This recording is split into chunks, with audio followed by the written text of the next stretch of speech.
We, thine unworthy servants, here gathered together in thy name, do most humbly beseech thee to send down thy heavenly wisdom from above to direct and guide us in all our consultations. And grant that, we having thy fear always before our eyes, and laying aside all private interest, prejudices, and partial affections, the result of all our counsels may be to the glory of thy blessed name, the maintenance of true religion and justice, the safety, honor, and happiness of the Queen, the public weal, peace, and tranquility of the island, and the uniting and knitting together of the hearts of all persons and estates within the same, in true Christian love and charity, one towards another, through Jesus Christ our Lord. Amen.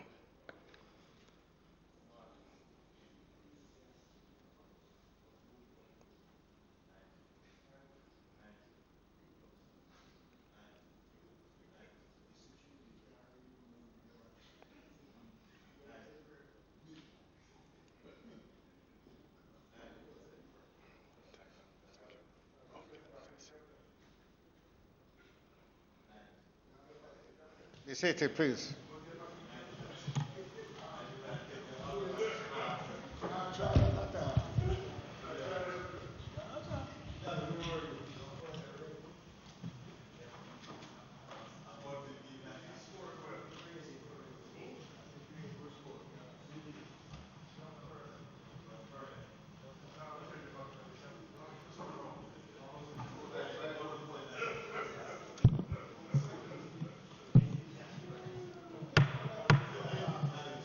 This Honourable House now resume its sitting. Call up the roll.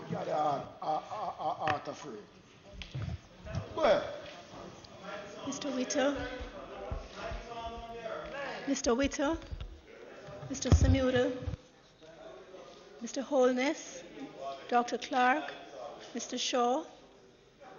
Dr. Chang. Mr. Montague. Ms. Grange. Mr. Henry.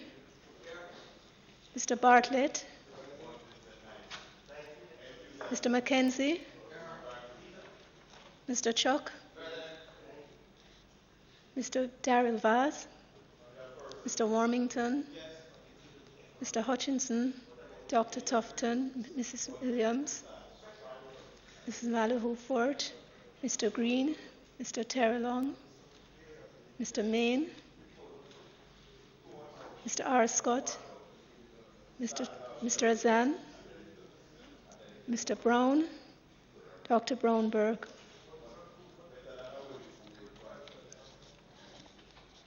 Mr. Buchanan, Mr. Bunting, Dr. Campbell, Mr. Leslie Campbell, Mr. Clark, Mr. Heroy Clark, Mrs. Cuthbert Flynn, Ms. Daly, Mr. Daly, Mrs. Dalrymple Philibert, Dr. Dunn, Mrs. Dalrymple Philibert, Dr. Dunn, Mr. Fagan, Dr. Ferguson, Mr. Golding, Dr. Guy, Ms. Hannah, Mr. Hales, Mrs. Holness, Mr. Hilton, Mr. Jackson, Mr. Kellier, Dr. McNeil, Ms. Nita, Mr. Paulwell, Mr. Michael Phillips, Dr. Phillips, Mr. Pickersgill, Mr. Redmond, Mr. Robertson, Mr. Robinson, Mr. Stewart, Reverend Thwaites, Mrs. Vaz, Mr. Dwayne Vaz, Dr. Wheatley, Mr. Wright.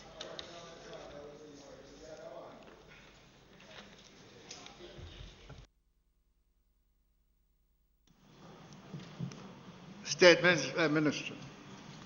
Mr. Speaker, if I may, just before you have statement by Minister, Mr. Speaker, an announcement was made this morning which was conveyed in the press, and an announcement which would no longer require the Member of Parliament from Central Manchester to say de facto instead of de jure. I'm referring to the announcement made this morning that the leader of government business and the Member of Parliament from North Central St. Andrew has been elevated to the Minister of Education. Mr. Speaker, I am sure that instead of the lobbying that went on, the member from North Clarendon would have been the foremost in the lobbying in the Parliament for a couple of weeks now to saying, we want Carl, we want Carl. Right? Finally today we are seeing the manifestation of getting Carl. I just want to extend from this side our congratulations to the House Leader on his appointment. Yes, actually.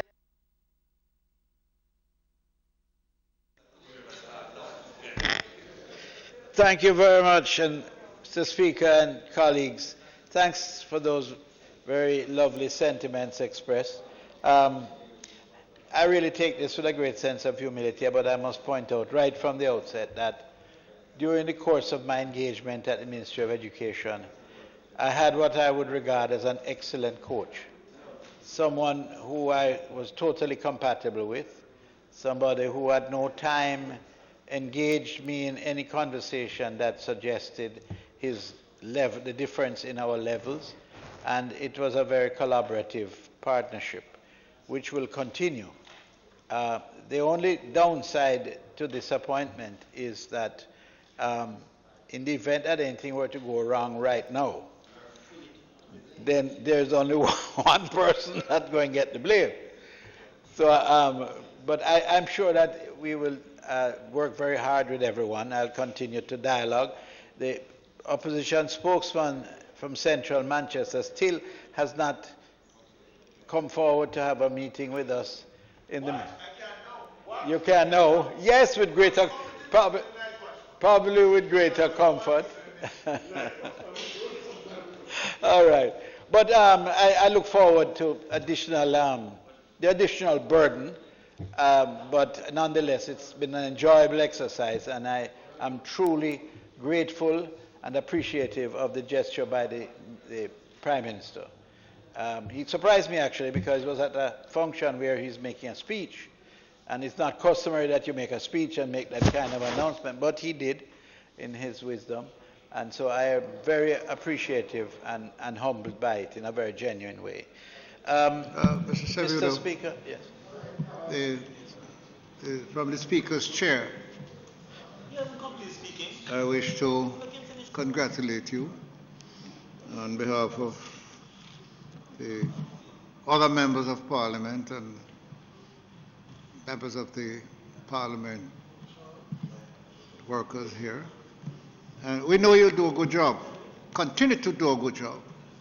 And if it's going to make you better, then I'm ready for better things. So congratulations, and let's move on. Thank you very much. Thank you very much, Mr. Speaker. Mr. Speaker, today we have a less engaged session.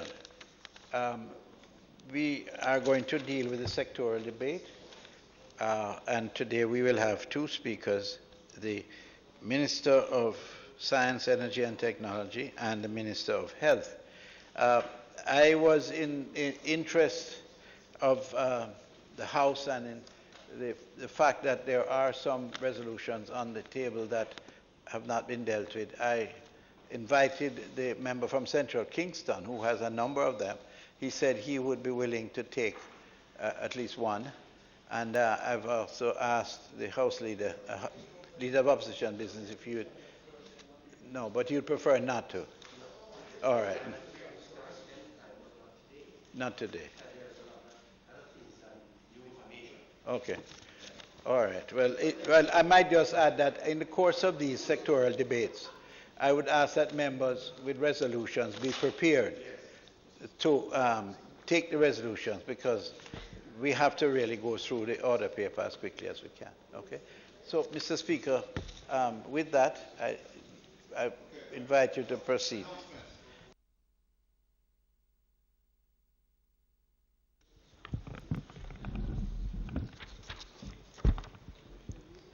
Laid on the table of the House today is the following. Annual report of the Milk River Bath for the years 2018 and 2018-19. Annual report for Petrojam Limited for the year 2018 to 2019.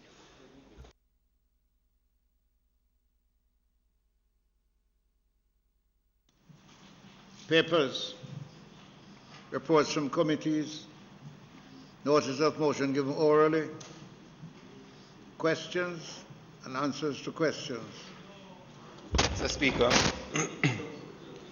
on behalf of the member from East Kingston and Port Royal, I beg to ask the Minister of National Security at the end of 21 days the following questions.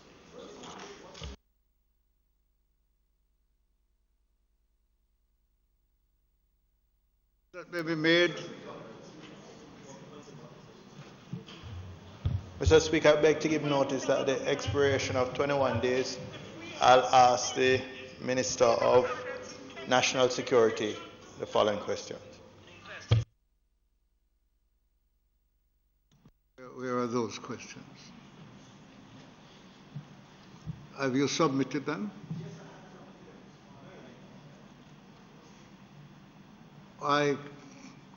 You have not indicated.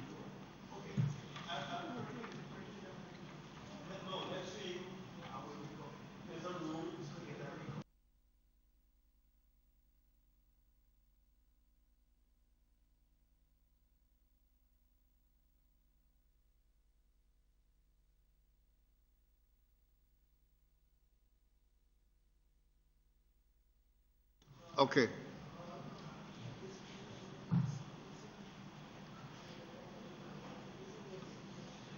Okay. Motion that we made at the commencement of public business requiring notice. Motions relating to the sittings of the House. Motions for leave to introduce bills. Presentation of bills without leave of the first obtained. Mr. Speaker, on behalf of the Minister without portfolio in the Ministry of Economic Growth and Job Creation, I now move to introduce and have read the first time a bill shortly entitled the Special Economic Zone Amendment Act 2020.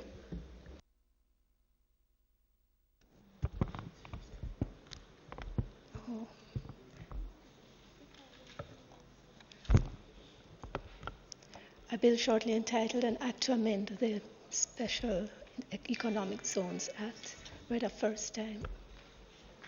Mr. Speaker, I beg to give notice of second reading of the bill.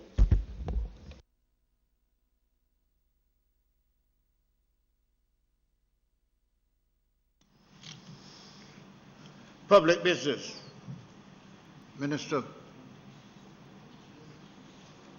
Minister Williams, I have been advised you will be leading off. You may now go.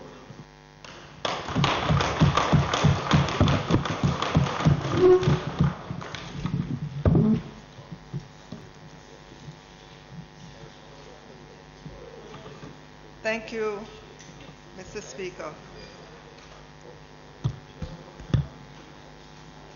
Mr. Speaker, a recent issue of the Harvard Business Review recounts that until 1954, most persons believed that a human being was incapable of running a mile in less than 4 minutes.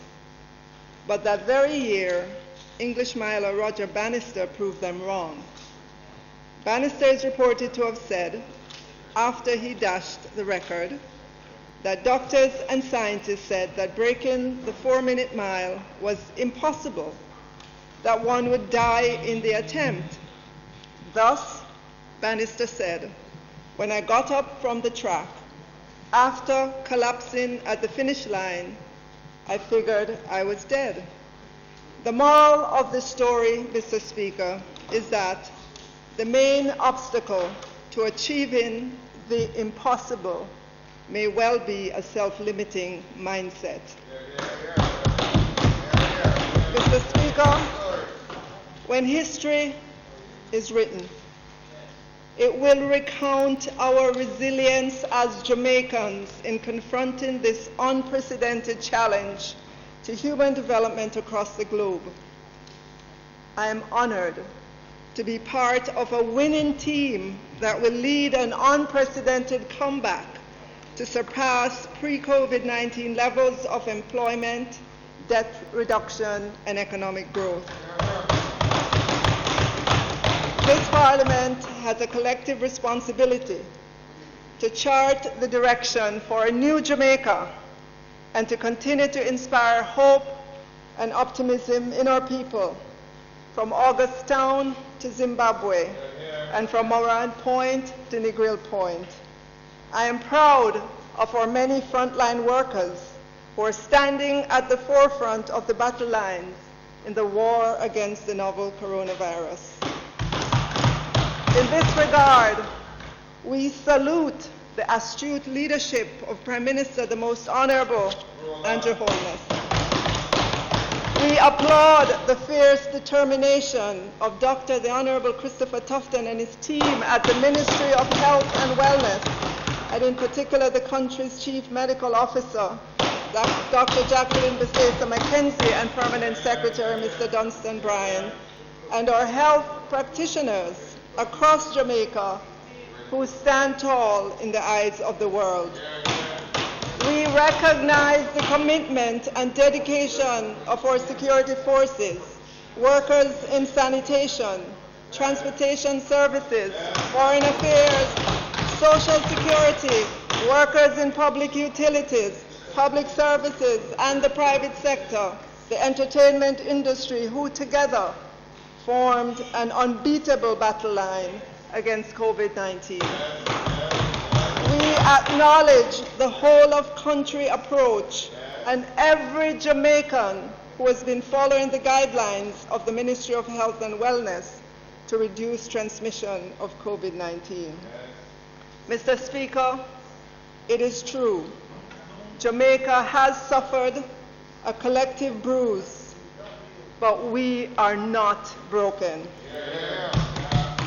I thank the people of the constituency of St. Andrew Eastern for the confidence that they have reposed in me to represent their interests in the Parliament and to work shoulder to shoulder with them to improve their quality of life, interrupt the history of generational poverty, and to secure peace and prosperity.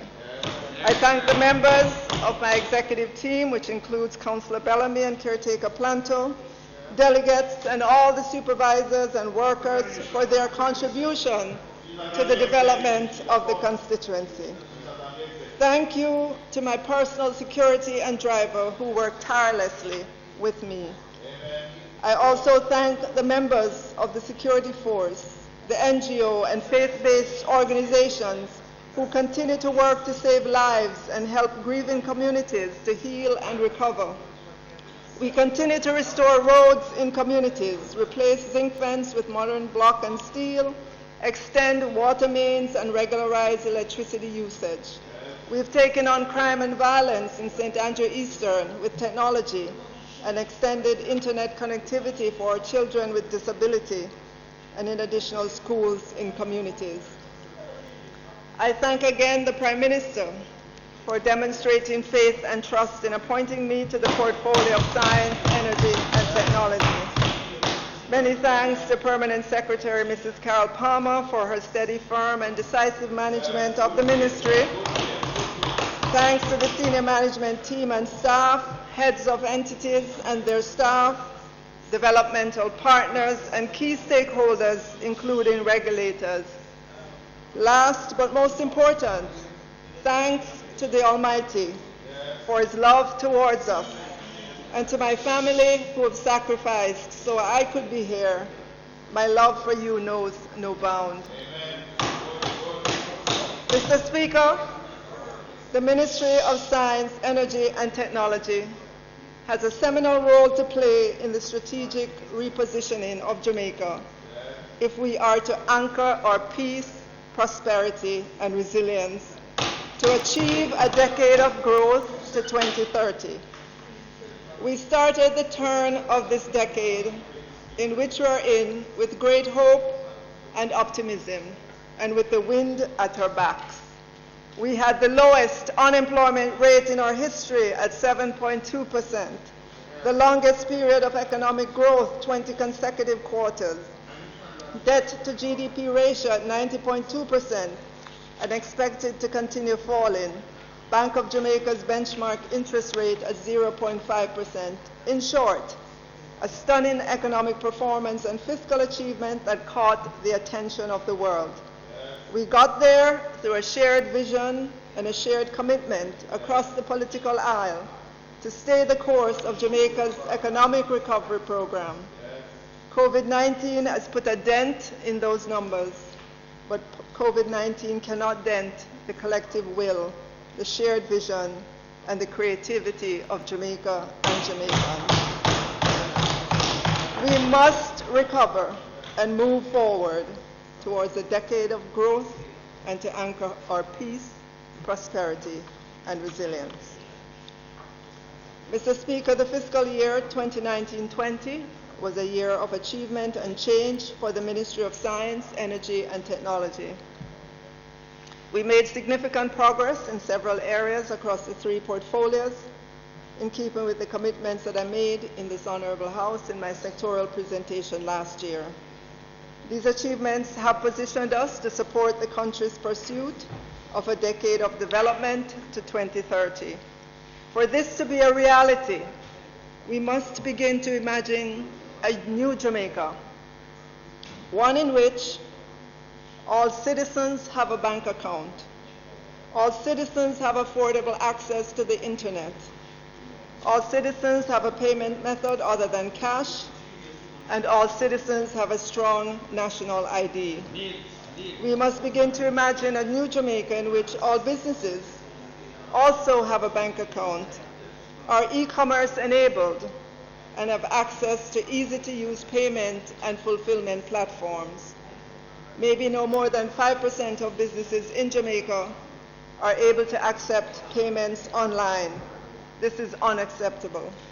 Our goal should be 100% of businesses in no longer than 2 years. We must also have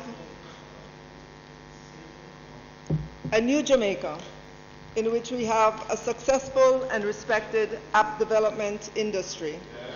And as Jamaicans, we have a mindset, a culture of digitization to enable us to move with light speed towards that new Jamaica.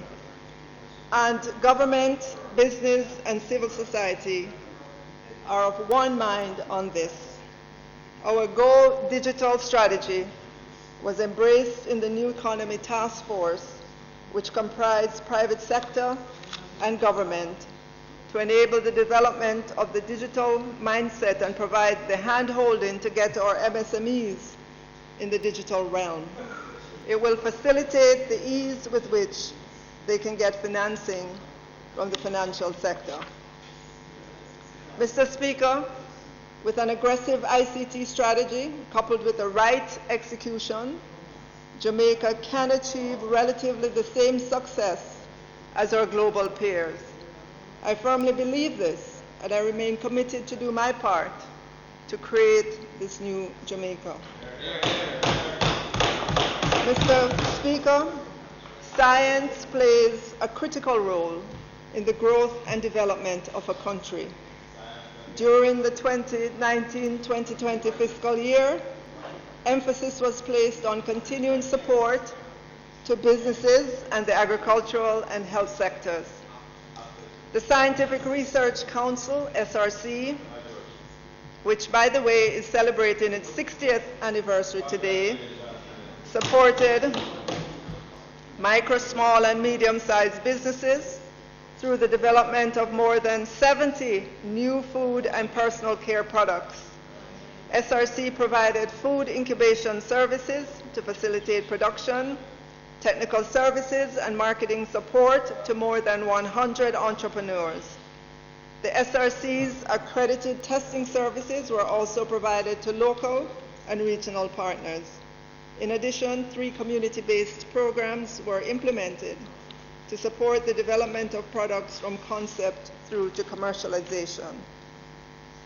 During the year, SRC and a sister entity in the ministry, the International Atomic Energy Agency, ICENS, implemented a robust mutation breeding program specifically focused on ginger and sweet yam. But broadly, this program is to bolster the productivity and disease resistance profile of local crops in order to boost agro-production and trade.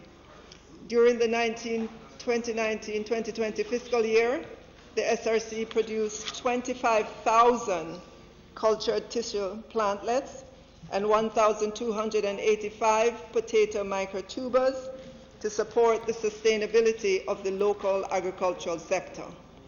In addition, a clean seed production program was started to address the shortage of coconut plants in Jamaica and the region.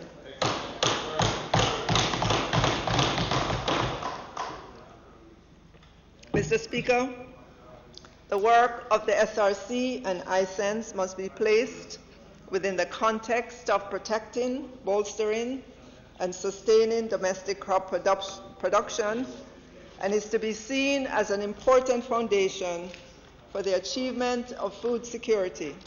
It is worth mentioning that food security is linked to all of the UN Sustainable Development Goals and is crucial to the ability of Jamaica to anchor its peace, prosperity, and resilience. Mr. Speaker, my ministry also supports the health sector. There was and still continues to be much anticipation for the multi-purpose gamma irradiator to investigate the sterile insect technique to suppress the mosquito population. During the year, ICENS received grant support in excess of 750,000 euros from the International Atomic Energy Agency and will complete the installation of the irradiation facility and all the requisite auxiliary systems. We hope that the days of the Aedes aegypti mosquito are numbered and Jamaicans will at last get relief from the many vector-borne diseases such as dengue fever, Zika, and chikungunya. Mr. Speaker, a draft science, technology, and innovation policy was approved as green paper by Cabinet and tabled in Parliament in November last year. The STNI policy seeks to facilitate the development of science, technology, and innovation as major aspects of our culture and our economy. It will also seek to promote the increased production of value-added products and encourage the development and registration of local patents. The development of a local innovation and science-driven sector can be expected to employ a significant number of persons. This policy, Mr. Speaker, when implemented, will result in wealth creation and increasing our foreign exchange earnings. Over the years, Mr. Speaker, several initiatives have been implemented to build sustained interest in and an embrace of the field of science by farmers, housewives, beauticians, the tradesmen, students, and businesses. We must demystify science because, Mr. Speaker, science is in everything that we do. From the food we eat to the clothes we wear, the electricity that we consume, the transportation that we use, and the smartphone we can't do without, all of this is a benefit of science. In addition, a number of science, technology, and innovation days, ideation sessions, and camps were executed across primary, secondary, and tertiary schools. Mr. Speaker, when we face adversity, It is to science that we often turn for a solution. That is why we must applaud the work of young entrepreneurs like Raven Stewart, a final year student in the School of Computing and Information Technology at the University of Technology, and Yakini Wallen-Bryan, CEO of technology company Prelabs, for their application of science and technology to address public health problems. Raven has developed an invention called Zermasol. It's a simple to install device that looks like this, that automatically disinfects doorknobs and handles after each use. It was reported that field and lab testing have validated Zermasol's efficiency in killing more than 99.9% of deadly pathogens, organisms such as MRSA and E. coli, and viral cells such as the influenza virus H1N1. In addition to health facilities, the invention could be used to help reduce transmission of germs in other public spaces, such as schools and businesses. While it was first developed to fight the bacteria Klebsiella, it is believed that the same could be utilized in the fight to combat COVID. Yakini Wallen-Bryan has been developing two essential healthcare products, ventilators and face shield. Yes. The face shields are produced with 3D printer and are said to provide greater coverage than masks, are reusable and can be utilized before and after use. Mr. Speaker, although a small island developing state, Jamaica can make an impactful contribution in preventing the transmission of deadly diseases and save thousands of lives. In the energy portfolio, Mr. Speaker, the 2019-2020 fiscal year was a year of change for the energy sector in Jamaica. We have significantly completed the Integrated Resource Plan, the IRP, for our electricity sector and reestablished the Jamaica Energy Council. We have created opportunity for a broad cross-section of Jamaicans to have ownership in renewable energy. We've seen improvement in the country's mix of fuel sources for electricity generation. We have completed the strategic framework for e-mobility to put Jamaica on the path to transition to electric cars, trucks, and buses. We've hosted for the first time the Energy and Climate Partnership of the Americas, which deepened collaborations with regional member states, development partners, and other stakeholders. We've established a new board of the generation procurement entity and sought resources for technical assistance to facilitate the GPE going to market to procure new electricity generation capacity. We continue to execute the integration of entities into the ministry and have a relentless focus on strengthening governance wherever it appears weak. Mr. Speaker, the Integrated Resource Plan is a 20-year roadmap for Jamaica's electricity generation investment landscape. The plan has been keenly anticipated by the country and indeed the regional energy sector. It lays out the process to follow in developing and analyzing the preferred electricity resource mix and how this mix meets reliability of service, reduced cost of operation, fuel supply diversity, electric grid flexibility, and lowering of our carbon footprint. Cabinet approved the plan, which was developed with significant input and consultations with the Office of Utilities Regulations, Jamaica Public Service, and other key stakeholders. The Integrated Resource Plan envisions 50% renewables in our electricity generation by 2037. This includes solar, wind, hydroelectric, waste to energy, and biomass. A total of US $2.7 billion of investment is anticipated over the life of the plan, which will serve to continue to modernize the electricity infrastructure, diversify the fuel source, and institutionalize energy conservation and efficiency. The plan projects, Mr. Speaker, almost 60% reduction in carbon dioxide emissions over time. So with the IRP having been completed, the country can now proceed with certainty in the indications to the private sector of the investments that will be required for new electricity generation plants.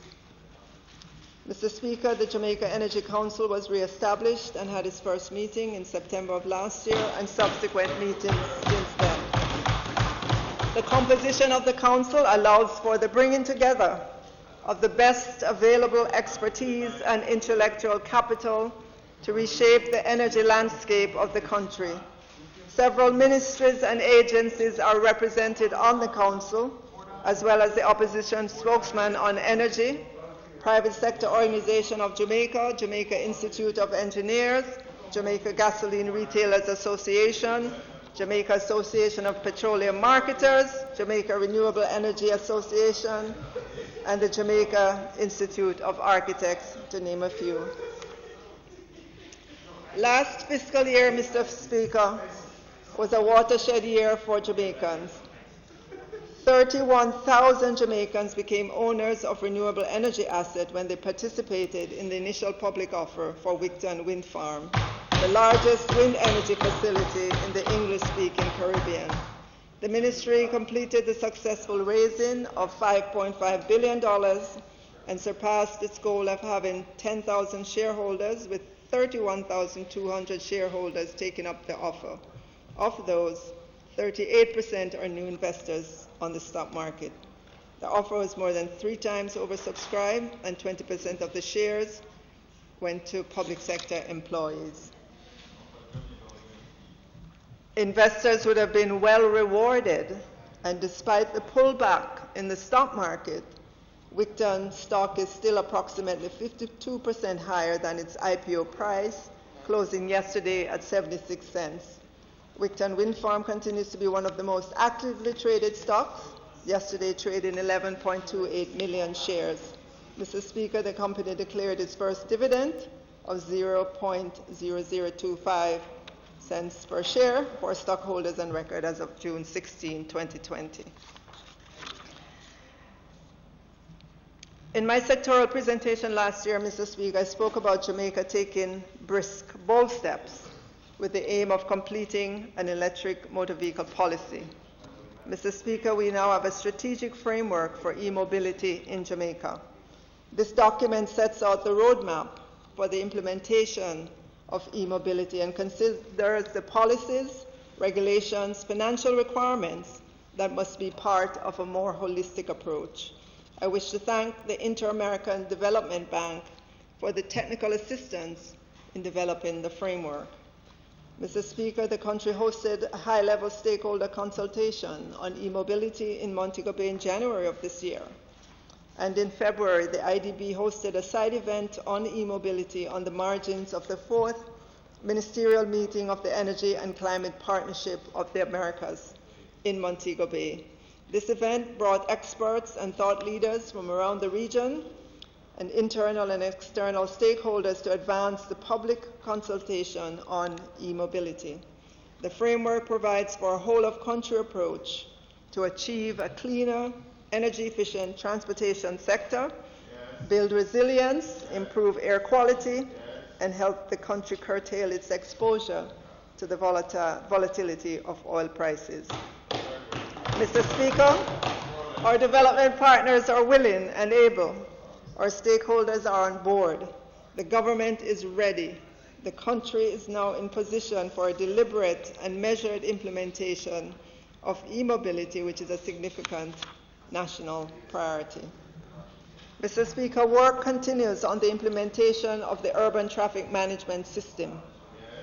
The centrally controlled intelligent transportation system, with its integrated platform for traffic monitoring, operation planning, and modeling, as well as traffic controllers, detectors, and other equipment, will provide real-time traffic count and patterns, and will be able to provide real-time information to motorists in an effort to make our travels on the road more efficient and with less hassle. The mobilization of the contractor to begin the implementation is happening as we speak. Mr. Speaker, Cabinet gave approval for institutional changes to 8 entities under the Ministry of Science, Energy and Technology. And the decision includes the winding up of the National Energy Solutions Limited Company and the integration of its core functions in a new division under the ministry. This is to allow for a strategic approach to improving access to energy solutions in marginalized communities. To date, the ministry has completed implementation of 13 of the 20 legacy projects and set in motion a $220 million house wiring and street lighting program, the largest in the history in any one fiscal year, and this is being done in collaboration with JCIV. The Cabinet's decision was also given for the winding up of the Board of Examiners and the Government Electrical Inspectorate to allow for the creation of a government electrical regulator in keeping with the Electricity Act of 2015. This is to provide for a wider pool of electrical inspectors to accelerate the pace at which Jamaicans, both individuals and businesses, get access to electricity when they apply for it. This new regime is expected to significantly reduce the time to get electricity. The software that is at the heart of the modernized entity is expected to be ready this financial year. The organizational structure has already been completed. The winding up of the Petroleum Corporation of Jamaica to allow its core functions to be brought into a new division in the ministry. So far, the activity has released $5.7 billion of cash to the consolidated fund and possibly more to come. This has significantly helped the Ministry of Finance to deal with the COVID-19 fallout. The wind-up has also released underutilized and much-needed staff into the ministry to accelerate the work of the ministry. In addition, billions of dollars worth of property are being examined for sale or transfer to more appropriate entities in government. The integration of Petrojam Ethanol Limited into Petrojam will eliminate the markup on ethanol and benefit the consumer. The implementation of this decision is in progress with a focus on bringing the financials of this entity current. We're also pursuing a new arrangement for the ownership of Jamaica Aircraft Refueling Services and are working assiduously also to bring their financials up to date. All these actions are expected to streamline the energy sector and allow greater focus on what matters to the Jamaican people, which is affordable electricity price and availability of uninterrupted electric power. Getting electrical inspection of new development done in a much shorter period than happens now.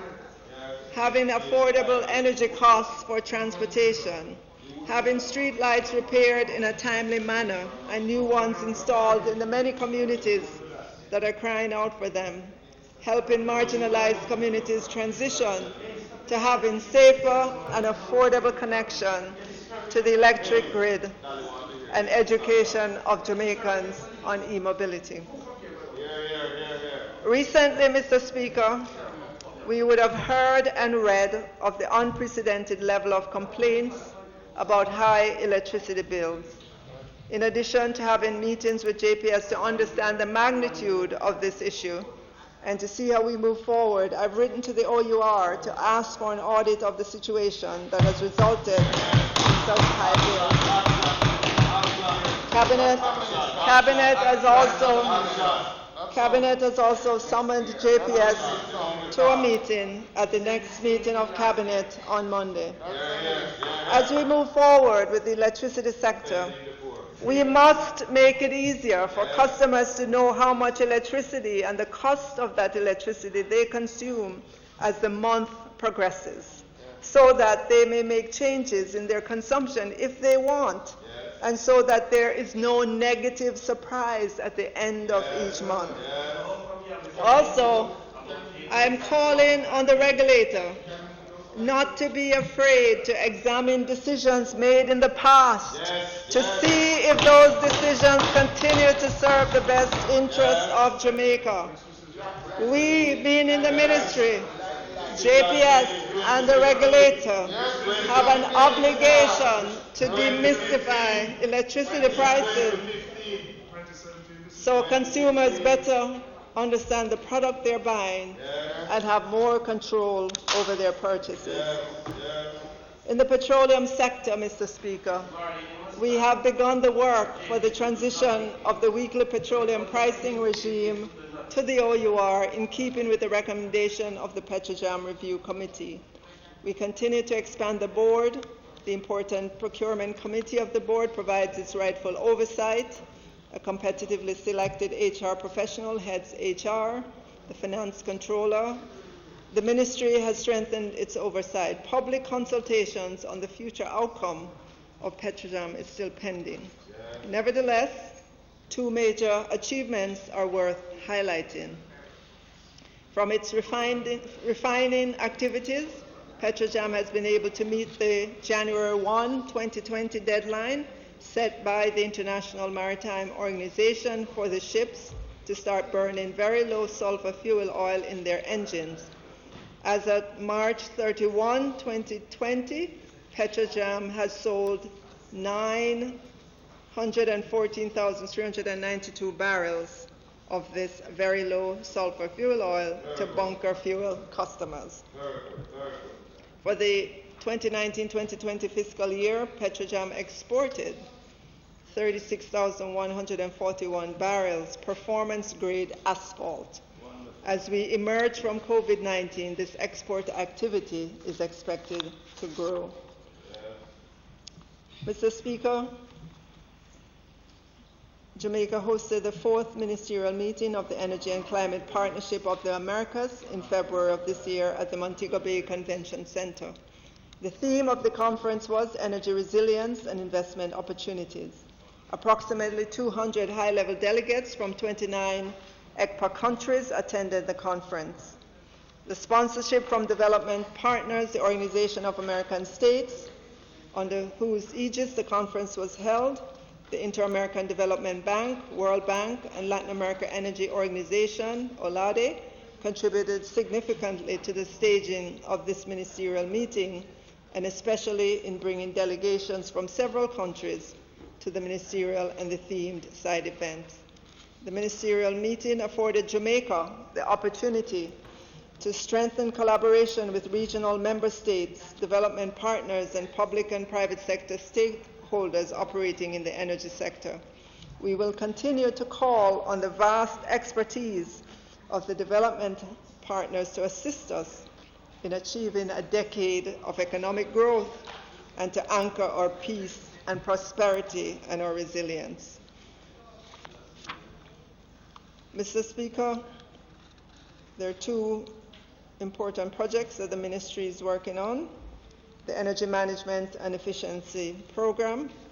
This is being funded by the Inter-American Development Bank, the Japan International Cooperation Agency, and the European Union Caribbean Investment Facility, with financial support totaling US $40 million over several years.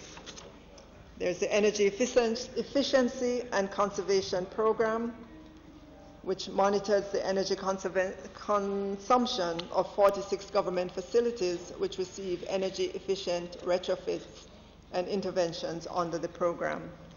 The monthly average reduction in energy consumption observed for the facilities range anywhere from 2,014 kilowatt hours to almost 30,000 kilowatt hours. 28 facilities are showing a return on investment. So far, under this program, facilities from the health, finance, education, and security sectors have been retrofitted with solar control film, cool roof solutions, and/or energy-efficient air conditioning system. This has translated into over $3.2 million saved since the inception of the program. In the oil and gas sector, Mr. Speaker, Cabinet recently gave approval for United Gas and Oil and Gas, Jamaica Limited, to continue the exploration for a period of 18 months. It was over 6 years ago that Tullow Jamaica Limited signed a production sharing agreement to explore for oil offshore in the south coast waters of Jamaica. The exploration activities, hold your applause, the exploration activities and new technologies allowed much greater level of data gathering and 3D mapping of Jamaica's offshore drillable prospects. Tullow has indicated its curtailment of exploration activities in Jamaica and other parts of the world. United Oil and Gas Jamaica Limited has indicated its interest. They were the 20% partner in continuing and will be seeking to find a financial partner to take on some of the risk of drilling and exploration well. So don't pop the champagne just yet. Okay. Shifting to the technology portfolio, Mr. Speaker, the Ministry of Science, Energy and Technology must lead in ushering in this new economy, one in which, as I said earlier, and it's worthy of repeating, all citizens have a bank account, all citizens have affordable access to the internet, all citizens have a payment method other than cash, and all citizens have a strong national ID.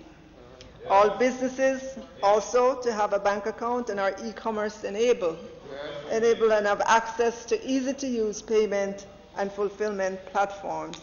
For this to happen, government must take the lead. We must determine what is best for Jamaica. There is no greater priority than to fast-track the process to enable the build-out of a national broadband infrastructure. COVID-19 laid bare the inadequacies of our ICT infrastructure. It is not available everywhere, it is not adequate, it is not reliable, and our citizens are not equipped with the requisite knowledge or have affordable access. A country such as Jamaica, with a need to fundamentally shift the country's global competitiveness, has to take a lead and bring all the stakeholders together in order to achieve the full implementation of a uniformed national broadband infrastructure. Otherwise, we will be left further behind than where we are now. An aggressive ICT strategy coupled with the right execution will allow Jamaica to achieve relatively the same success as our global peers. Mr. Speaker, the entities under the technology portfolio include the Universal Service Fund, Spectrum Management Authority, eLearning Jamaica, eGov Jamaica, Post and Telecommunications Department, and the Postal Corporation of Jamaica. The Ministry provides the policy and strategic direction for the development of the information and communication technology architecture of the country. The advent of COVID-19 requires sustained and strategic investments that will result in a digital society where internet access is a right for all Jamaicans. During the year under review, progress was made to connect more Jamaicans in more communities across the country. We advanced the legislative framework for data protection and continued the scaling up of awareness-raising initiatives in cybersecurity. Several initiatives are ongoing to increase Jamaica's internet penetration and connect Jamaicans anywhere and everywhere. One public Wi-Fi hotspot was established in 2019-2020 fiscal year at Sam Sharp Square in Montego Bay, St. James. This is in addition to 7 other public Wi-Fi hotspots which were established: Ocherias, Clarendon, Ocherias in St. Anne, Clarendon, Maypen in Clarendon, and Port Antonio in Portland are in progress and are expected to be completed within this fiscal year. This program, the Technology Advancement Program, Mr. Speaker, has resulted in the engagement of approximately 1,600 unattached youth to date under this program to offer training in ICT skills such as digitization, computer administration, computer repairs, core skills including readiness for the workplace. We established partnerships with HEART, HOPE, to expand the reach and certification levels of the Technology Advancement Program. The inclusion of HEART with the NCT VET certification will provide global certification and expand the ability of graduates beyond Jamaica's borders. Mr. Speaker, while we connect Jamaicans and communities, we also continue to invest in providing tablets and other hardware to teachers, students, physiotherapists, and the disabled, the community of persons with disability. During the year under review, eLearning Jamaica continued its critical review of the Tablets in School rollout program, which was approved by Cabinet in July 2017. Previously, yes, the proposed changes include reducing the project timelines from 11 years to 6 years, commencing this year, lowering the unit cost of the equipment to be procured. Yes, it will be done this year. The Tablet in School rollout project.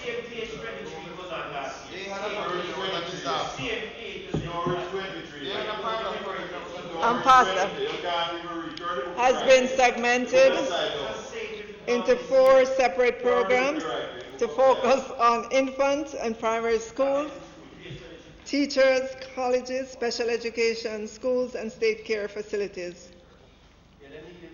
The full deployment of these tablets will be completed during the first half of this fiscal year. Mr. Speaker, full distribution of tablets to the JTA membership has commenced. In addition, eLearning Jamaica procured and distributed 46 tablets, SD cards, HDMI adapters, and HDMI cables to the physiotherapy departments on behalf of the Ministry of Finance and the Public Service to support the implementation of an agreement signed between the government and the Council of Paramedics. The value of that contract was over $1 million Jamaican dollars. Mr. Speaker, steady progress was made to transform the way we do business in the public sector, in particular with the development of a mobile app for tax administration Jamaica, trade facilitation paperless project, and the GovTech Talk series. The Innovation Hub at eGov Jamaica developed a working prototype of a mobile app for tax administration targeting specific services offered by the THA to improve the service delivery time. The first release was made to a closed group for the payment of property taxes. Plans are now in place to release it to the public in this current fiscal year.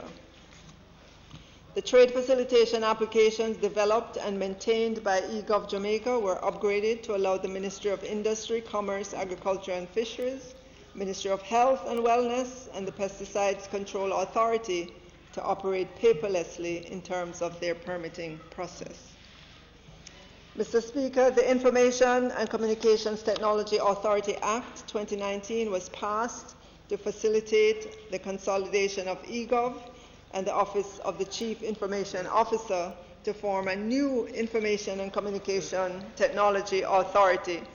This will accelerate the pace of implementation of the government's ICT infrastructure, making the state and public services more efficient and accessible. We are on the cusp of the implementation of the project, with PricewaterhouseCoopers having submitted its final deliverables, a business plan and transition plan on the design phase of the project. With regards to cybersecurity, Mr. Speaker. Members, time for speaking as expired House Leader. 20 minutes. Thank you, Mr. Speaker. Oh, sorry.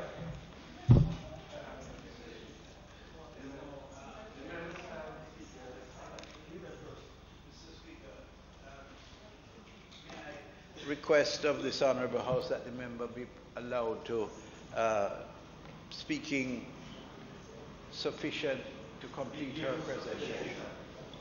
Yes.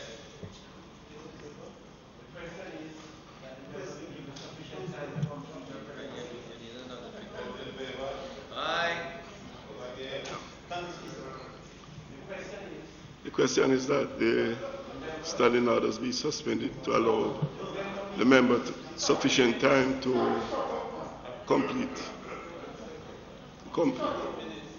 Those in favor? Those against? Ayes have it. Minister. Thank you, Mr. Speaker. Mr. Speaker, as we connect more people and more communities, we must raise the cybersecurity knowledge base of the population. During the 2019-2020 fiscal year, Jamaica Cyber Incident Response Team reached more than 30,000 persons through targeted partnerships, education, and awareness activities, way surpassing their 20,000 target. The 2019-2020 fiscal year saw the Spectrum Management Authority engaging in development projects, strengthening the enabling environment and improving service delivery with the introduction of e-payment services.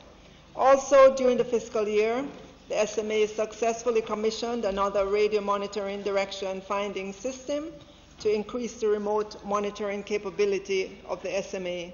The system enables detection of illegal use and ensures assignment of interference-free spectrum, which enhances the SMA's effectiveness in managing the radio frequency spectrum. Most importantly, this benefit redounds to end users who are able to stay connected to the information highway, whether for social purposes or to conduct commerce. These efforts further facilitate universal access, enabling access to the underserved and the unserved. A number of other development efforts were in progress and will continue in the current fiscal year to include the implementation of an online learning management system platform, e-licensing project, as well as further expansion of the remote monitoring project. During the year, the SMA executed its mandate with respect to legal, policy, and regulatory issues through the following activities. A licensing framework for amateur radio operations in Jamaica was developed during the second quarter of the fiscal year. The framework document is to regularize the licensing activity for amateur radio operators in Jamaica in line with international practice. Also last year, the SMA conducted the examination for the Jamaica Amateur Radio Class B radio station license, the first in over a decade. The Post and Telecommunication Department continues to work strategically in an effort to modernize its operations. To this end, the top achievements for the period include, but is not limited to, the upgrade of the PTD system to IPS Post, which is a significant accomplishment to improve the capabilities of the track and trace of mail items, and the renovation of 3 major post offices, namely Ocho Rios, Spanish Town, and Montego Bay. The Click and Ship Express is a freight forwarding solution for online shoppers, which was launched a couple of years ago, and based on the positive feedback and demand from customers, this has led to an increase in the number of locations island-wide, with the offerings now available at 22 post offices. Many MPs have asked for assistance with restoring or improving post offices in various communities, and you have our commitment to examine each request and at least reflect back to you what the decision is. The outlook for 2020-2021, Mr. Speaker, is going through the portfolio for the fiscal year that we're in. The Scientific Research Council will continue to strengthen and expand its agriculture and plant breeding pursuits, which will see the institution expanding its program to include coffee, as well as undertake efforts jointly with iSense and MICAP to engage in a fruit fly control program using radiation techniques.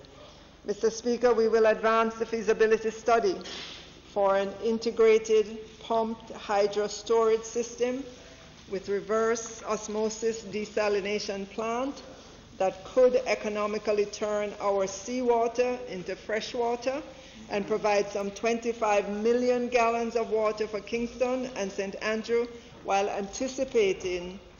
facilitating much needed renewable energy storage. We thank our international partner, the U.S. Embassy, and its whole of U.S. government approach under the framework agreement that the Prime Minister signed about 2 years ago, and the American CRESE for their significant interest in and understanding of the scale of the water and renewable energy storage system needed for our major city to enable its continued development. The Ministry will advance work to develop a national solarization program for Jamaica with assistance from development partners. We intend to bridge the last mile to reach every Jamaican on the grid or off the grid. The US $2.8 billion investment projection in the electricity generation sector to 2037 aims to achieve 50% renewable energy mix based on the integrated resource plan.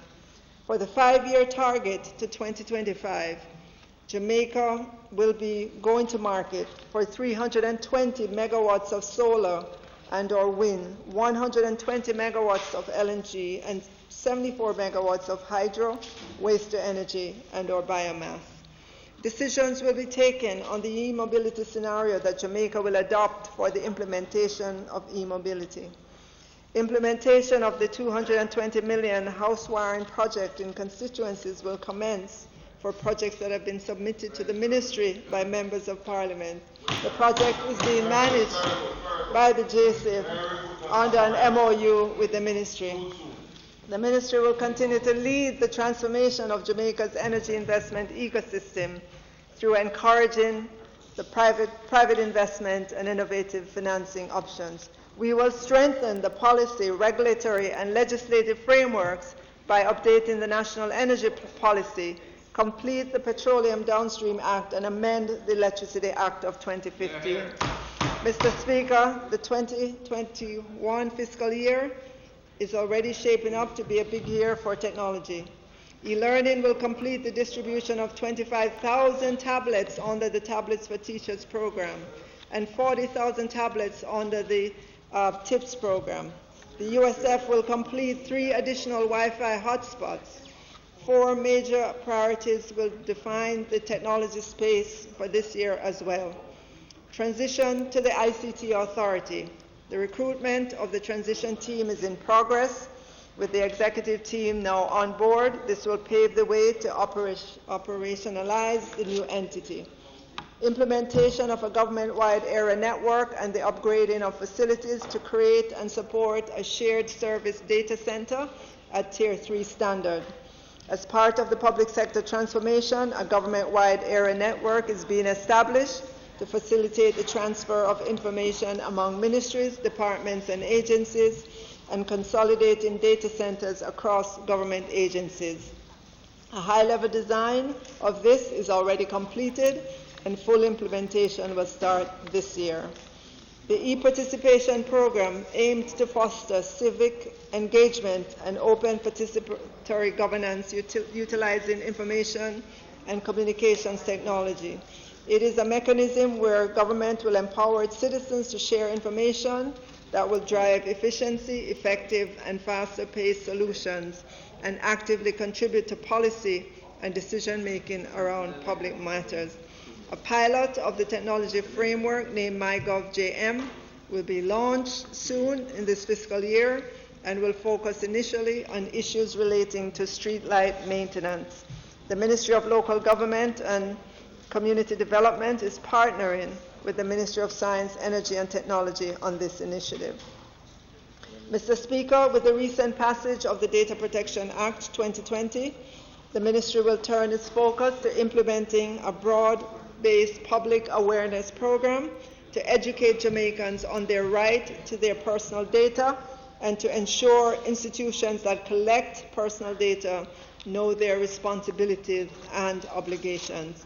We will begin the process of establishing the Office of the Information Commissioner, an entity that will be charged with the responsibility of overseeing that will be charged with holding the Information Commissioner accountable to the public in the performance of the Commissioner's function.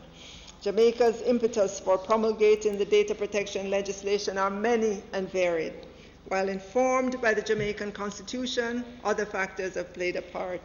These include the advancement in technology and the increasing ability to process, store, and distribute data, the increase in electronic commerce, and obligations imposed by bilateral and multilateral agreements, specifically trade agreements.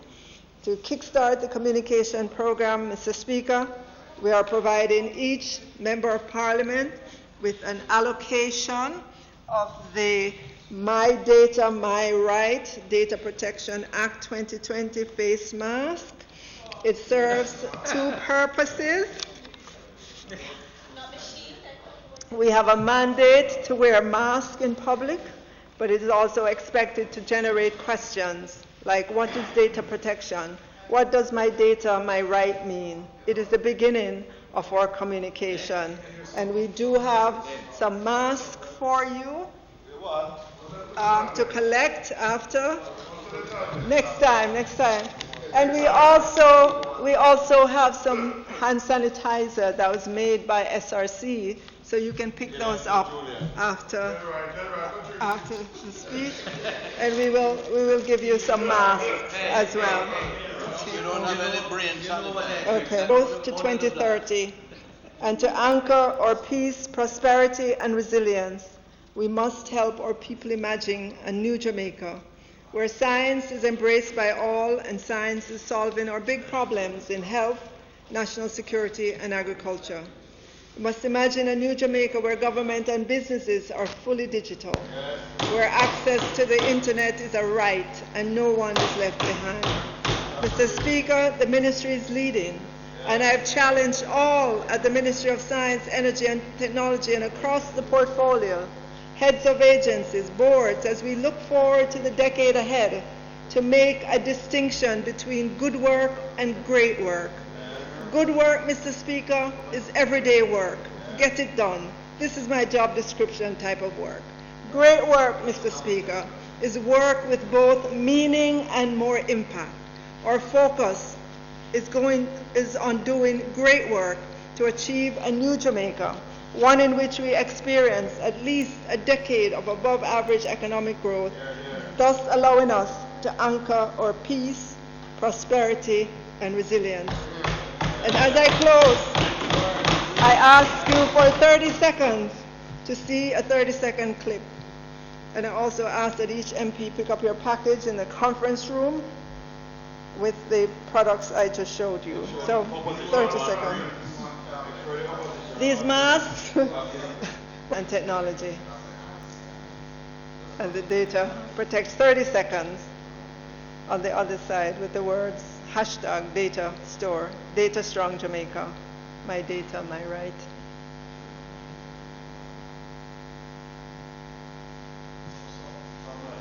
Come on. 30 seconds.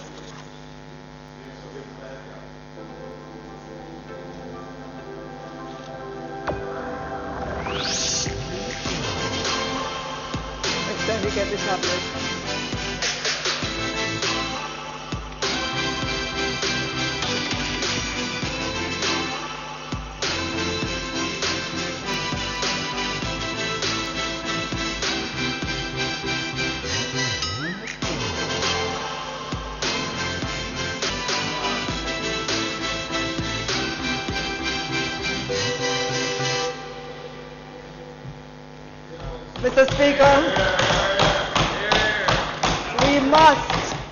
Mr. Speaker, we must imagine and achieve a new Jamaica. Thank you, Mr. Speaker.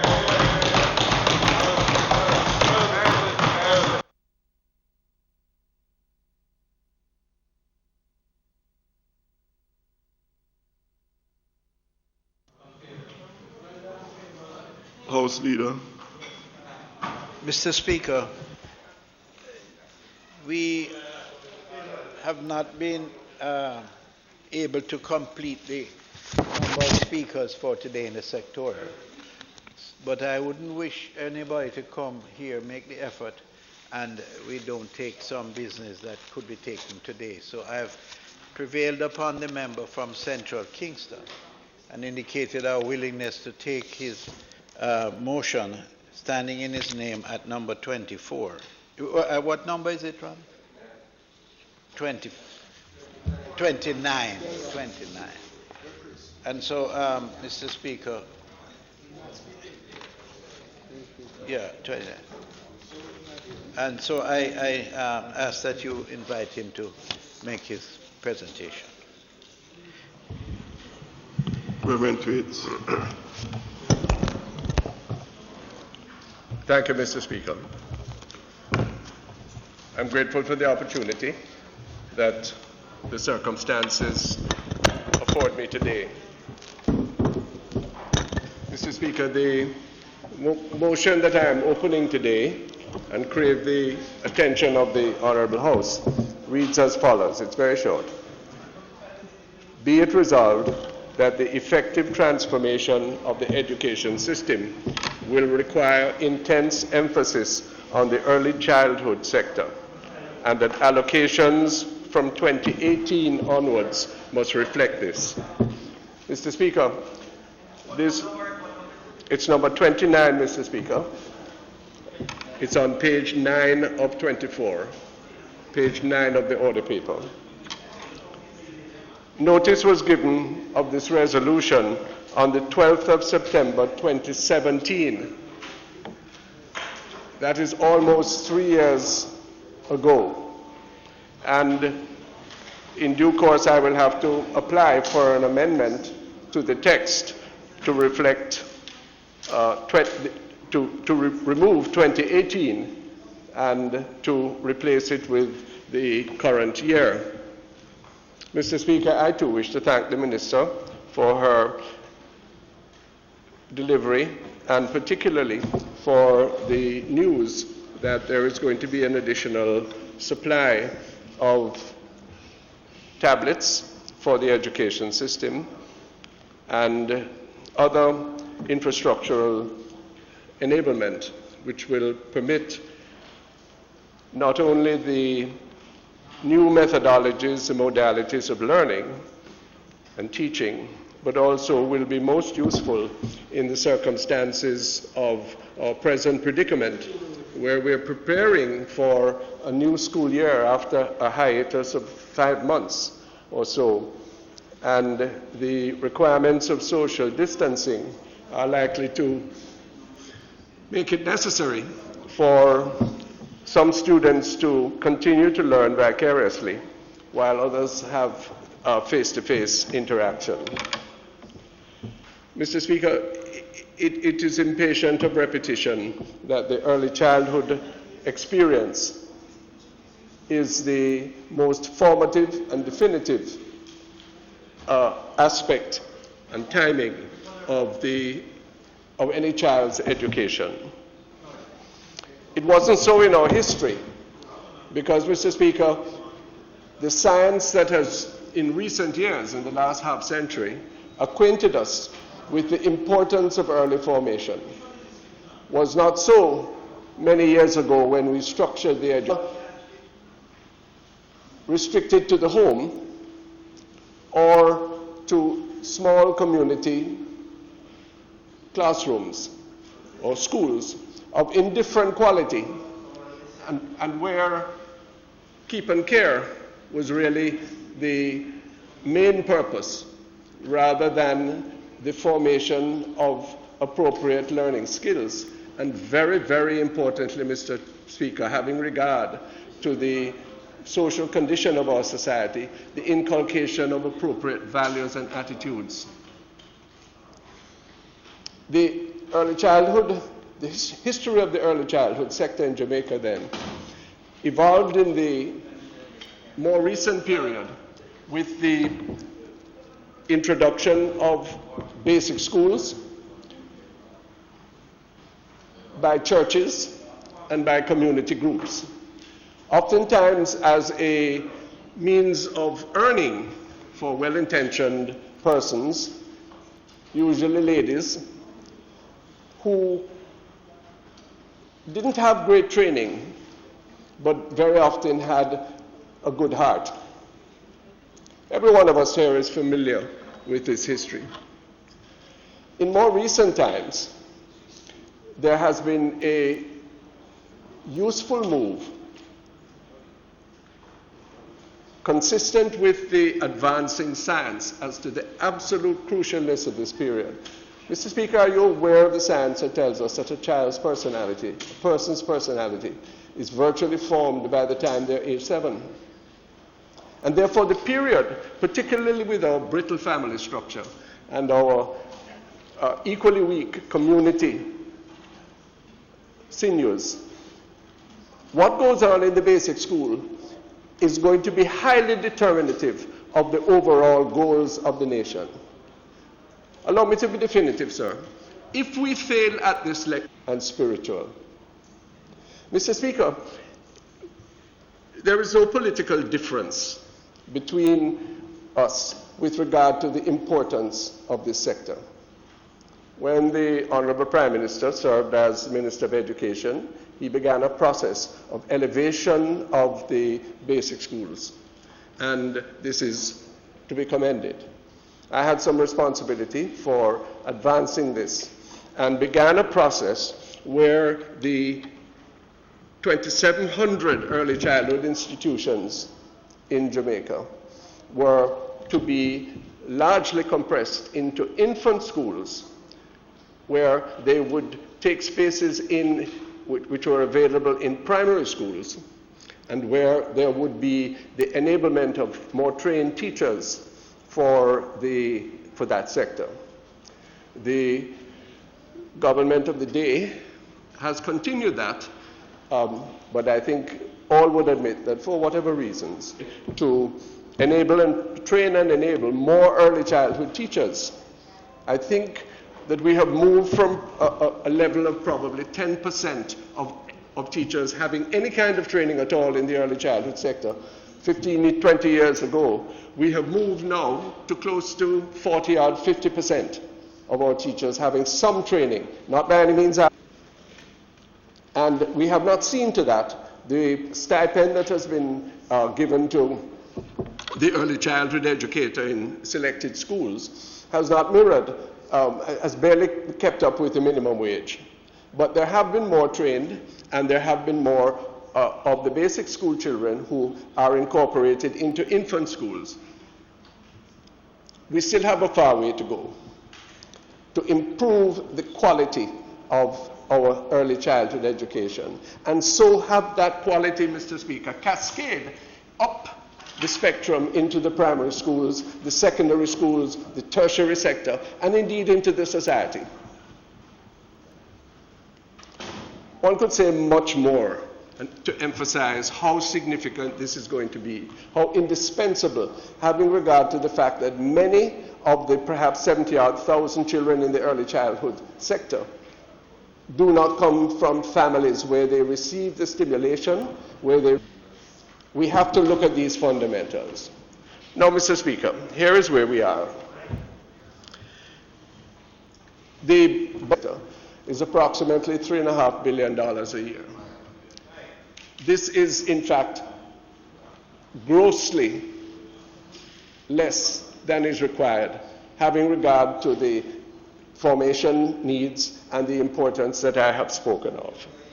And it is necessary, if we are serious about education transformation, as I am convinced that both administrations are, that we should engage more in this sector. We have very significant scientific work done locally in order to bolster this. I'm particularly referring to the work of Professor Samsvaughan and Professor Henningham and many others, the work of the great Dudley R.B. Grant, Mr. Speaker, and the assistance of the Van Leer Foundation, Bernard Van Leer Foundation in previous years, are all investments of the highest world quality. We must follow their rescript. Mr. Speaker, I want to emphasize again that this issue transcends any kind of distinction and difference of a political or an economic source. The future of Jamaica depends upon us getting the early childhood sector right. I know that I am speaking in the same vein as the newly minted Minister of Education, whom we congratulate, would. We have discussed this and have common cause. Now, Mr. Speaker, let's figure where we are. These schools largely are supported by contributions of the parents of children who attend.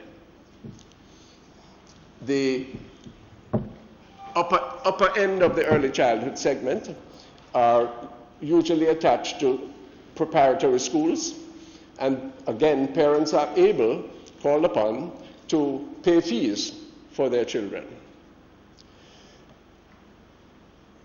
The majority of our children, however, the majority in your constituency and mine, Mr. Speaker, are parents of limited resources, even more limited given the asperities of the present time, who pay, whether it is a $5,000 or even less than that, a $3,000 or sometimes at $8,000 or $9,000 to the school as a fee, and it is upon that moiety that the education is funded. Government may pay one teacher a stipend, or if that person is trained, they may get a full normal teacher's pay. Government is to be commended, past and present, for the emphasis to offer school nutrition in the basic schools. How I long for the day, Mr. Speaker. It must be a soon day. It is one of the best investments to ensure that our children in basic school get breakfast and lunch. For many of them, it is the only nutrition that they enjoy during the school periods. And secondly, Mr. Speaker, it is an opportunity for us to mold their dietary habits in ways that will inure to better physical outcomes, better learning capacities, and also to create aggregate demand in the agricultural and agro-processing sector. Now, Mr. Speaker, here is where we are now. These are private institutions for the most part. My estimate is that we are close to 2,000 of these. Government had excellent plans for this. I was aware of the Brain Builders program, and it was a good start, and it had a scientifically based, proper pedagogical and emotional enhancing element to it. Regretfully, it has not been able to be advanced in the way that we had all hoped. So we have a situation where we are dealing with limited quality, but we must commend ourselves for what has been achieved. Unlike many other countries with higher GDPs, there is a place in school for every Jamaican child from age 3 upwards. That's important. We recognize the significance. It is a question of now adding quality. Access alone will not work. Mr. Speaker, look what has happened now. These schools, the majority of them, have had a fallout over the past 5 months because of the requirements for suspension of classes of activity. The staff have not been paid, or have been paid only a portion of whatever they were getting, because the students have not been in school. Parents have been reluctant to pay, and further, Mr. Speaker, many of them, their resources by which they invested in the child's early childhood experience has been diminished. And this is a situation which isn't only true of the present period, but is facing us inexorably, ineluctably for the September term. We all understand the limitations of government financing. We all understand also the severe limitations of parents to meet these needs.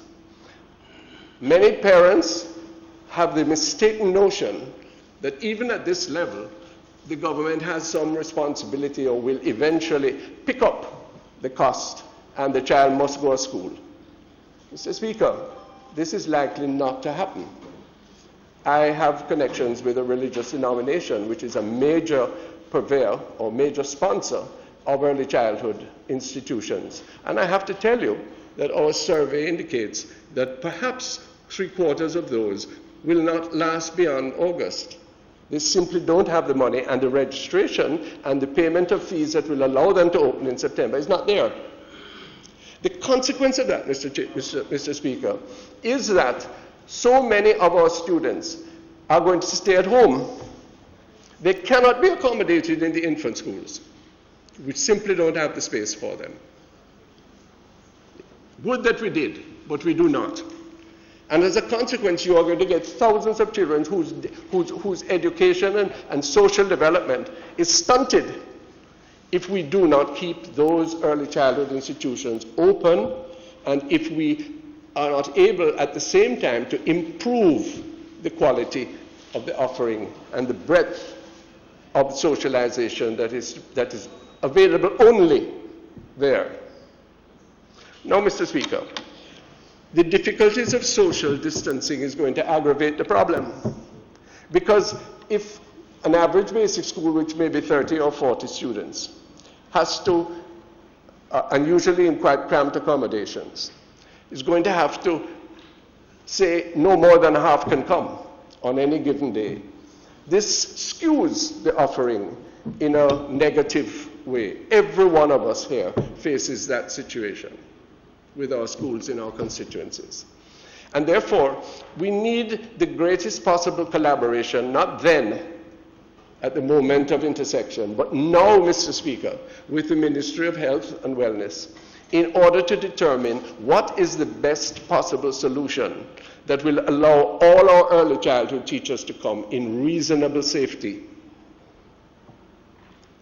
Is it 6 feet? Is it 3 meters? What is it? How can we need to use our finest wit and our best epidemiological skills in order to determine and to find a way that we can get all of our students back in September, especially at this level. If you miss this one, Mr. Speaker, you can't pick it up later on. That is a challenge that I wish to put before this Parliament, and I really am grateful that I have the opportunity to present it at this time. It needs to be done now in this month of June, no later than the middle of July. There have to be wide-scale discussions as to how we're going to manage this, with the teachers, with the parents, and of course with the health officials. Mr. Speaker, if our children in the early childhood sector if their educational progress is interrupted, if some of the schools, many of the schools close, or if the attendance is curtailed, this is going to affect the reopening of the economy, and particularly the capacity of parents, principally single parents, but all of us, grandparents as well, to go to our work, to resume our occupations. And therefore it has a radiative effect, far beyond even the significance of the children, which I am emphasizing as being so important. Technically, Mr. Speaker, if a child can't be accommodated in the institution, a private institution, where he or she has been registered or wants to be registered, it behooves the government to include that person in a public institution. The cost of doing so, Mr. Speaker, is going to be great. It will involve a cash transfer to those schools, because they're going to have more teachers, more facilities, more food than they do now. In the circumstances, I am very humbly and purposefully requesting that the government to stay at home, or of tolerating a circumstance, not creating, tolerating a circumstance where those children had to stay at home. What is needed now is for the Early Childhood Commission to liaise with the various sponsoring organizations, largely churches, and have site-specific assistance having regard to the enrollment, the needs, the budget, the capacities of those students. I urge the government not to forego the Brain Builders project. This was a creative way of teaching that would have allowed children beyond the first 1,000 days, from conception to 1,000 days, yes, to have been engaged in a program of socialization which will endure well for the benefit of the country and for those individuals. It is a bagatelle in relation to cost, Mr. Speaker. And even in the most difficult times, we must prioritize our expenditures where it is likely to have the greatest impact. There is none of us here who would be who we are if we had not had a reasonable early childhood experience at home and at school. We are facing a crisis right now for too many thousands of our children, and it is very important that we allocate the little that we have, with all of our difficulties at the time of uncertain revenue and of economic decline. We must place it where it can do the greatest good. Mr. Speaker, we have a problem, an expensive, debilitating problem of crime and violence. Allow me to dare to say with truth that the prevalence of crime and violence is not unrelated to the early childhood experience, sir. If children are brought up in a way that is wholesome, that emphasizes values and attitudes, that gives them reasonable nutrition, that gives them a hope and an aspect of optimism and purpose and spiritual understanding of their own dignity, of their race, of their status as a human being, and that of others, they are well on the way to be an ordered student, a successful outcome of the education system, and a purposeful citizen throughout their lives. Therefore, Mr. Speaker, I commend this resolution to the House of Representatives. Very specifically, I am asking that the administration urgently look again at the fortunes of the some 2,000 private basic schools, and to offer assistance and to seek assistance from well-meaning persons wherever, institutions, in order that they can stay open this September, they can continue, and that in fact they can rise from that into a higher quality of educational delivery.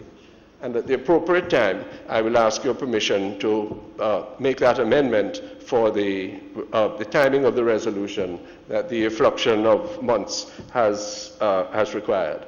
Thank you, Mr. Speaker.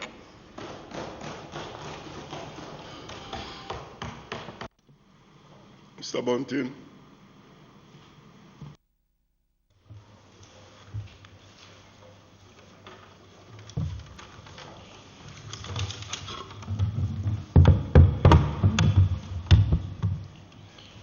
Thank you, Mr. Speaker. I welcome the opportunity to stand and support the resolution of my colleague from Central Kingston. And although I had not anticipated that this resolution was being taken this afternoon, I nevertheless can't let the opportunity pass without making a few comments on it. While I'm certainly no technical expert on the education, and I'm enthusiastically learning not just from the experience of colleagues like the member from Central Kingston, who was a very effective minister of education, and the 2,000 new quality high school spaces that we achieved in my constituency under his leadership of the Ministry of Education is something that will be a part of his legacy and for which the school community, the community of stakeholders in education in central Manchester will be forever grateful. In addition, we added many school classroom blocks which reduced the overcrowding. But interestingly, it was when I was the Minister of National Security that I had an opportunity to meet with Professor Sams Vaughan, who was then the chairman of the Early Childhood Commission. And she introduced me to some research. It was called a Perry High School study. And it was really, just share in summary, Mr. Speaker, it was really a study done on a group of children, preschool children, with risk factors of failing in school. They were randomly divided into two groups. One group entered a high-quality preschool program, and the other group received no preschool education, comparison group. The project was conducted when these children were between ages 3 and 7, but it led to a longitudinal study which followed these children until they were aged 40. And the outcomes were quite dramatic.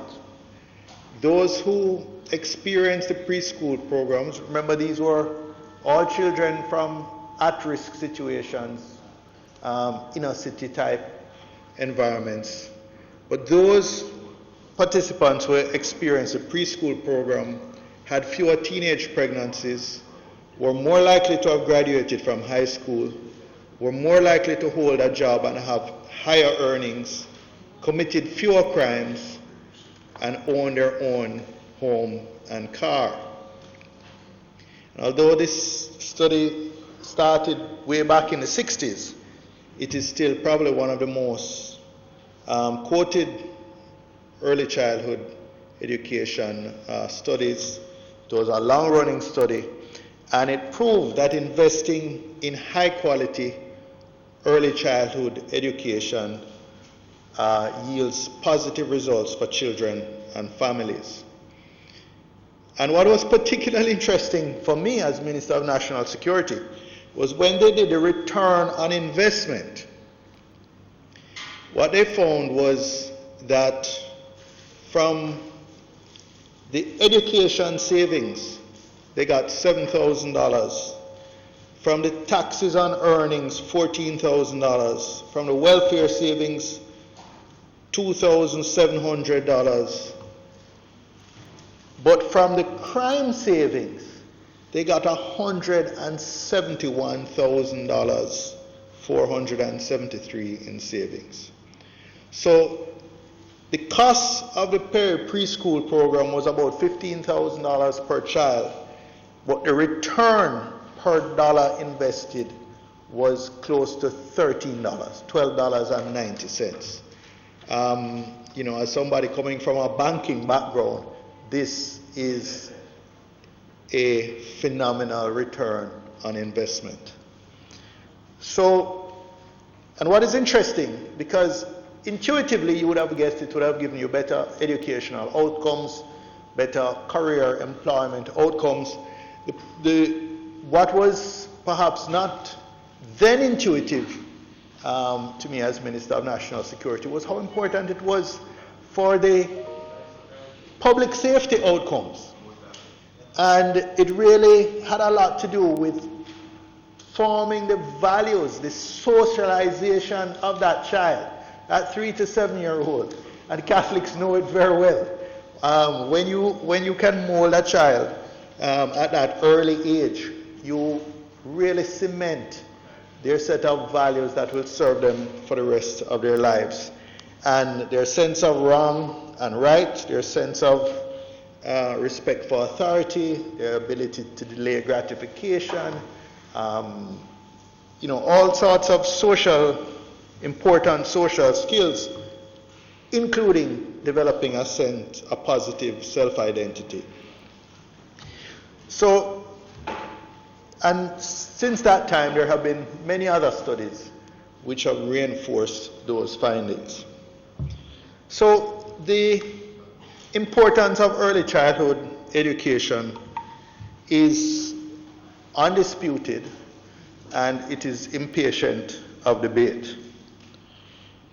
However, when you look at the budget for the Ministry of Education, and I always start from the point of view that a budget is a statement of priorities for any organization. And the Ministry of Education budgets in this 2021 budget, and I don't have the budget book here, but going from my recollection of the figures, somewhere around 3 to 4% of the budget, 3.8 billion, was for pre-primary education. This compared with about 32 billion for primary, roughly almost 10 times, 34 billion for secondary education, and 20 billion for tertiary education. We have roughly, and I think I have the figures here, in terms of enrollment,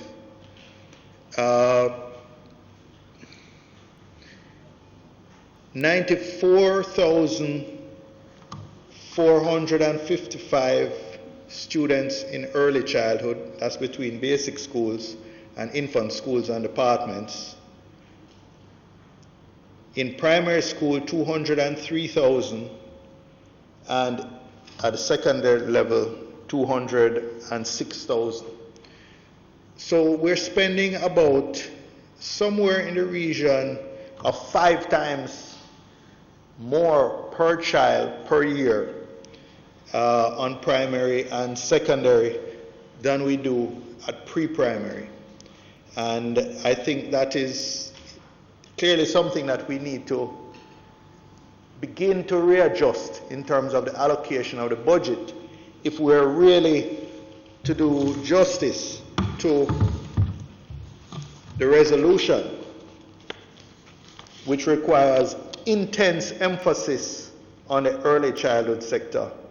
And I assume the amendment will now say from the 2021 year onwards. And truthfully, it must reflect it.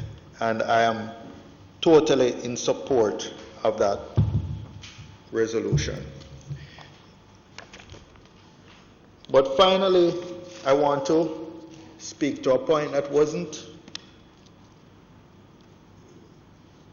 highlighted or separated in the resolution, but which my colleague from Central Kingston spoke to. Most of the delivery of our early childhood, almost the entire thing, almost the entire sector, because the basic schools are privately owned. Some are community, we would call them community owned, but they're not run by the Ministry of Education Central. And therefore, while they receive, some receive a level of subsidy, and some teachers are paid. The truth of the matter is the ministry needs to take more squarely responsibility for this early childhood sector. And I think there perhaps needs to be some amount of consolidation of basic schools. I know many in my own constituency are struggling to operate at the level of viability based on the enrollment that they now have. So there may need to be some consolidation, some mergers of these schools.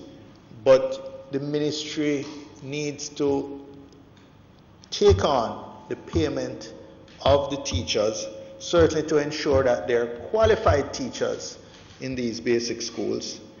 And the ministry then needs to go further, having accepted that its responsibility is to students, whether they're being schooled in basic schools, in the private educational system, or the public educational system. Its responsibility is to every child in Jamaica. And we cross here now into the particular predicament where we are facing perhaps, I would say, almost catastrophic closures of private schools at all levels, at the pre-primary, at the primary, and although there are fewer, at the high school level, because of the dramatic negative impact of the COVID pandemic. And estimates vary, but it's somewhere between the 75,000 in the basic schools, the 30,000 in the registered private institutions, and these are just those that respond to the Ministry of Education's survey. That's 100,000, perhaps to as much as 150,000 students. So you'll be talking at least another 20 to 25% of the total students that are now in the public system would have to be absorbed by if there was any wholesale closure of these private educational institutions. The ministry offers, I think it's 80-something thousand to private schools who take high schools who take public students. The truth of the matter is they offer them 80-something thousand, but it costs the ministry at least twice that. At least twice that on a direct cost, not on a total cost, on a direct cost, just looking at the recurrent budget for each child. So it would make sense for even this transitional period, this very unusual period, but which could have a long-lasting negative impact on the career prospects of our children if we don't put adequate mitigation measures in place. And I have heard the minister say in this parliament before that private educational institutions are private for-profit businesses and therefore they must face the risk. Minister, I appeal to you to reconsider that position. There may be, you can probably count on the fingers of one hand the private institutions that are genuine for-profit enterprises. Almost all private educational institutions are affiliated to churches, are affiliated to non-profit trusts, or are really just representing the efforts of well-intentioned teachers determined to give something special to their students. And if we can offer assistance to a wide range of businesses, from bars to hairdressers to restaurants and so on, I don't see why we feel that where we must draw the line in giving assistance is when it comes to private educational institutions. That makes no sense. The best investment we can make at this time is in mitigating the impact of the lockdown of our educational system, the long-term impact on our students. And if that means that we have to find some of or allocate some of that 20 odd billion another $3 billion, what it might take to pay teachers in the private system for 6 months, or to pay a per student subsidy to private schools, a realistic per student subsidy of what I would estimate would be somewhere around $160,000, what it would cost to school them in the public system. Whatever the modality that we use to support the private schools, we must find that way, Mr. Speaker. It is not beyond us. I cannot think of a greater priority for the future of this nation than investing in our children going forward. This is an unusual time, and it requires an extraordinary response from us in this Parliament. And so I continue to advocate stridently. I hope now that the House Leader, who is not listening to me, but I hope that the House Leader, please stop distracting him. This is more important than taxi fares. I hope that the House Leader, having been freshly anointed with full ministerial status, will, as one of his first initiatives, reverse himself on this point. It doesn't show any weakness. It shows flexibility. It shows somebody who is willing to subordinate their ego for the good of the children and for the parents. And I believe you have it in you, Minister. And I am pleading with you. Do the right thing for the children. Let us not make any artificial distinction between the private educational system and the public system. The objective is the children, and through the children, their entire families. So, may it please you, Mr. Speaker. Thank you. Ms. Daly. Thank you very much, Mr. Speaker. It would be remiss of me not to make my voice heard in this Parliament in regards to joining to support this resolution that is placed here in front of us in this Parliament. First, I must say, Mr. Speaker, that I own and operate a private school, and I'm telling you, a best in Linstead, for over 30 odd years. And we have over 107 now, and we had 184 before, but because of the economic hardships, we have been having some difficulties, but we have been operating for over 30-something years. Mr. Speaker, I want to speak to first my personal passion about early childhood education. Because, Mr. Speaker, before we used to pay a lot of attention to tertiary education until finally we realized that if you don't start from early childhood, there is no way that you will be able to get a proper good end product. And therefore, Mr. Speaker, I believe it is time for us to really and truly, if we want Jamaica to move forward, to stop giving it a token.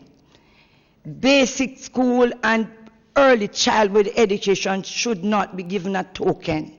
It should be looked at in a very serious way. So, Speaker, I'm saying this because many times it is early childhood to primary that most children stop and never go forward. So if we place a lot of emphasis on early childhood, develop that development, that skill, that motor skill, how to socialize, how to interact from very early, we would probably eradicate ourselves of some of the high crime that we are now facing in this country. So, Mr. Speaker, I don't believe we should be even talking about this, because I believe that it should have been given first priority. I want to give you an example.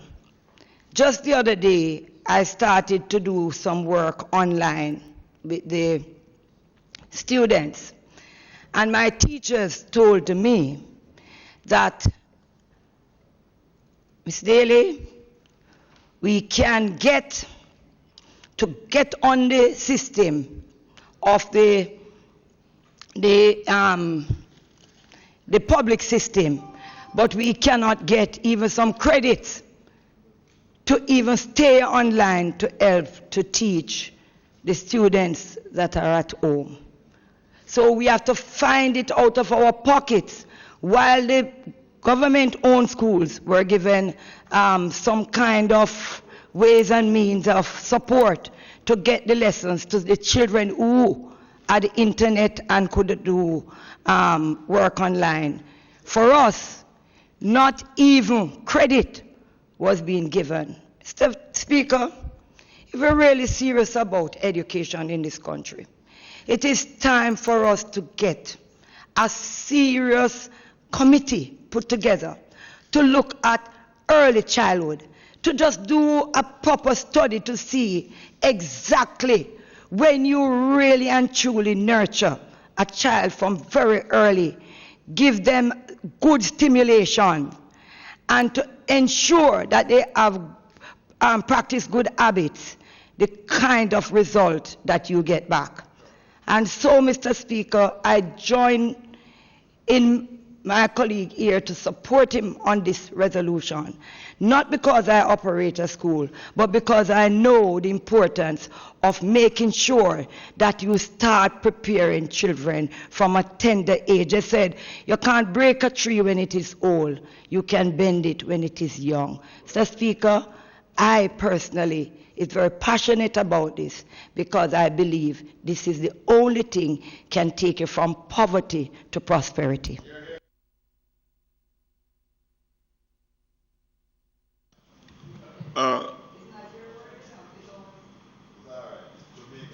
I think House Leader Reverend Page should be doing some adjustments today.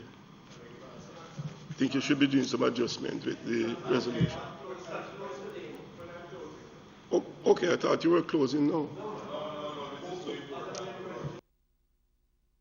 No, because I saw the House Leaders. You'll be participating, House Leader?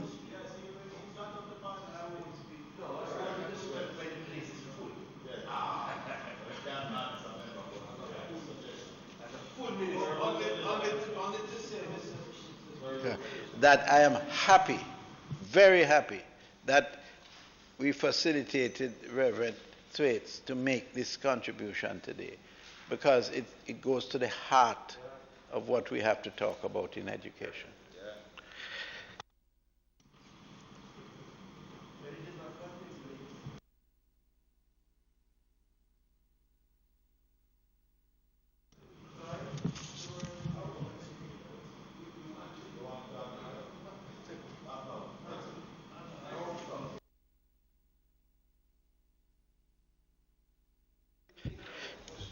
Wonderful.